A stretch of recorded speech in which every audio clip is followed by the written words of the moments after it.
আজকে রান্না করলাম নিরামিষ এঁচোড়ের ডালনা ও তার সাথে এঁচোড় চিংড়ি। কড়াইতে তেল গরম করে আলু এঁচোড় একসাথে ভেজে নিয়ে তার মধ্যে আদা, লঙ্কা, টমেটো ও টক দই বেটে দিয়ে ভালো করে মশলাটা কষে নিলাম। ওর মধ্যে একে একে হিং, জিরের গুঁড়ো, ধনের গুঁড়ো, হলুদ, লবণ ও একটু চিনি দিয়ে ভালো করে মশলাটাকে কষে নিলাম। এবার কুকারে দিয়ে একটা সিটি দিয়ে দিলাম।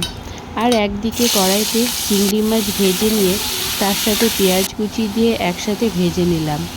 এবার ওর মধ্যে পেঁয়াজ ও রসুন বাটা দিয়ে ভালো করে কষে নিয়ে এঁচোড়ের তরকারিটা ঢেলে দিয়ে ঘি ও গরম মশলা দিয়ে নামিয়ে নিলাম।